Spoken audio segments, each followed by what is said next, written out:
daripada Kementerian Herba yang mencadangkan makanan ini sebenarnya hebat. Gula salji 6 ke atas.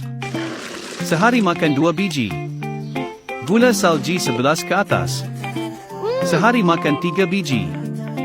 Makan sehingga hari ke-7. Saluran darah anda akan bersih dan bermula. Tangan dan kaki kebas, letih. Tiada tenaga. Gula lebih dari 7, makan ini. Gula lebih dari 10, makan itu.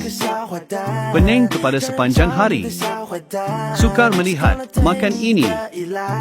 Bangun malam kerap, makan ini.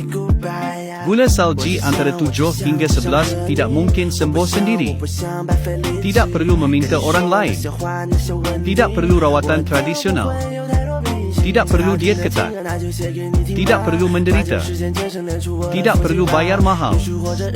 Mereka yang kata mahal, adakah anda klik pautan video di bawah? Mereka yang kata tidak berkesan, adakah anda membeli produk asli dari kilang kami? Harga sekali makan boleh dapat 1 beg besar.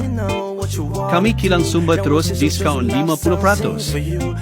Hari terakhir, siapa cepat dia dapat. Klik pautan video sekarang beli 2 beg. Semua dipilih dari buah kiwi Chinling Shanxi yang segar. Hanya pilih buah besar.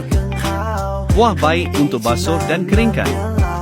Kiwi kering adalah makanan berkala. Mengandungi vitamin C dan pelbagai unsur mikronutrien. Warna sekata dan cerah. Daging buah padat dan penuh. Masak manis sedap, nutrisi seimbang, mudah diserap.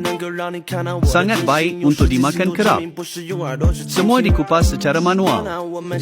Dipanggang suhu rendah. Tekstur lembut dan boleh digigit. Terutama untuk keluarga yang ada orang tua dan kanak-kanak.